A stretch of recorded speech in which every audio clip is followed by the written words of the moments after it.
مفتی سراج حکیم صاحب کے آفیشیل چینل کو سبسکرائب کریں۔ آج بھی انسانوں کو چھوڑ کر 70,000 فرشتے روزانہ نبی اکرم صلی اللہ علیہ وسلم پر درود و سلام پڑھتے ہیں۔ ذرا ان کے مخالفین کا تذکرہ تو سنو کسی کے زبان سے۔ کبھی آپ نے سنا ہے کہ کسی نے ابو جہل کا نام خیر سے ذکر کیا؟ کسی نے اپنے بچے کا نام ابو جہل رکھ دیا؟ تو یہ فرمایا کہ وَرَفَعْنَا لَكَ ذِكْرَكَ، ہم نے آپ کے ذکر کو بلند و بالا کر دیا۔ نبی اکرم صلی اللہ علیہ وسلم کا نام نہ لوگے، آپ کا ذکر نہیں کرو گے، آپ کا ذکر بلند و بالا نہیں کرو گے، آپ مسلمان نہیں ہوگے۔ اشہد ان لا الہ الا اللہ واشہد ان محمدًا عبدہ ورسولہ، جب تک آپ اذان میں اللہ کے نبی کا ذکر نہیں کریں گے آپ کی اذان نہیں ہوگی۔ جب تک آپ اقامت نہیں پڑھو گے، اقامت میں اللہ کے نبی کا ذکر بلند و بالا نہیں کرو گے، تب تک آپ کی نماز نہیں ہوگی۔ وَرَفَعْنَا لَكَ ذِكْرَكَ، ہم نے آپ کے ذکر کو بلند و بالا کر دیا۔ ابھی بھی آپ جا کر دیکھیں، روزانہ کتنے لوگ ہیں دنیا سے باب السلام سے داخل ہو کر روز اقدس کو سلام بھیجتے ہیں، نبی اکرم صلی اللہ علیہ وسلم کے ساتھ سونے والوں کو سلام بھیجتے ہیں۔ تو فرمایا کہ باقی انسان کی یہ کیفیت حضرت عائشہ رضی اللہ تعالیٰ عنہ کو بھی یقین تھا کہ قرآن میں جو اللہ نے فرمایا کل من علیہا فان وَيَبْقَى وَجْهُ رَبِّكَ ذُو الْجَلَالِ وَالْإِكْرَامِ، اللہ کے سوا سب کو فنا ہے، لیکن اپنے حبیب سے اتنی محبت، اپنے نبی سے اتنی محبت کہ اپنے نبی کو کسی جگہ پابند نہیں کیا۔ داؤد علیہ السلام اپنے معبد میں رہو، میری کتاب آنے والی ہے۔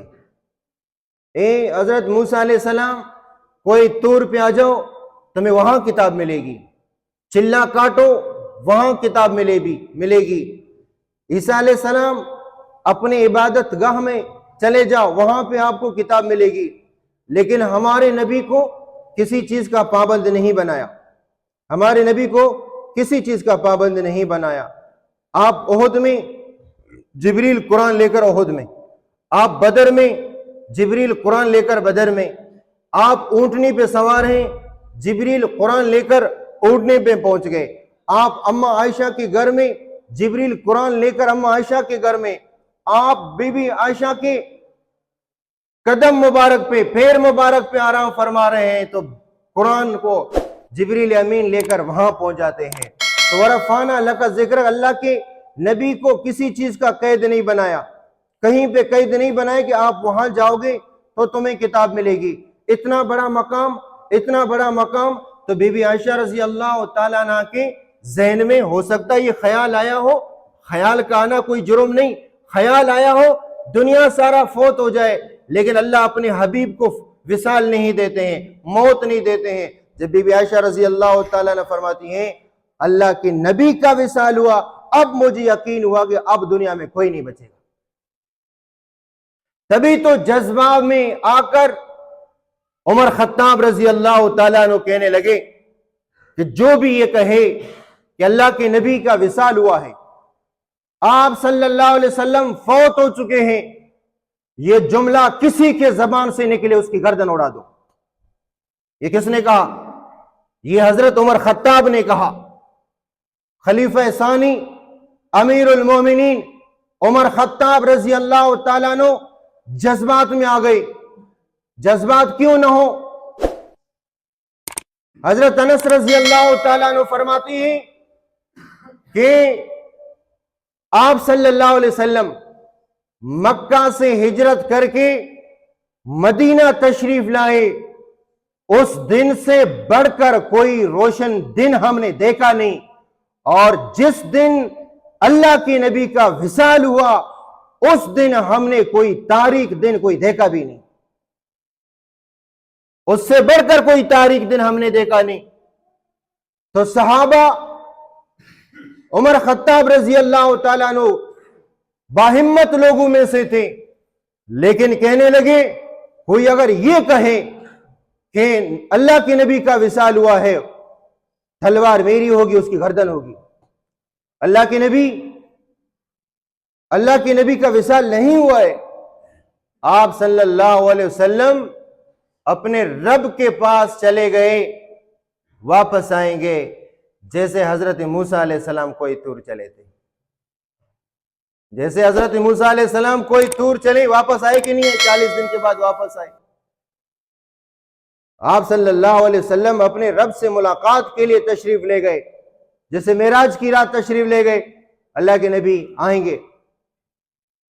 لیکن اس وقت ایک مرد کلندر جو 1 لاکھ سے زیادہ صحابہ کے لیے باعث ہمت، اس کا نام ہے صدیق اکبر رضی اللہ تعالیٰ عنہ۔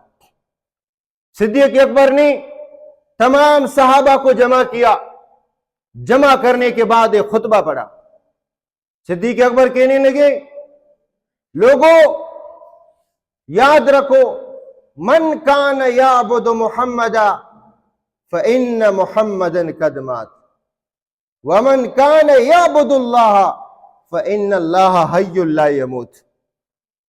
لوگوں اگر جو محمد صلی اللہ علیہ وسلم کو خدا سمجھتا ہے، جو محمد صلی اللہ علیہ وسلم کو اپنا رب سمجھتا ہے، اس کو یاد رکھنا چاہیے کہ آج اس کے رب کا انتقال ہوا ہے۔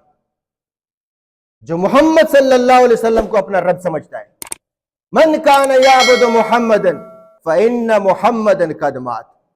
لیکن ومن کان یعبد اللہ، جو اپنا رب اللہ کو سمجھتا ہے، فإن اللہ حی لا یموت، اس کا رب زندہ ہے، کبھی اس پر موت نہیں آئے گی۔ یہ ہے خالق اور مخلوق میں فرق۔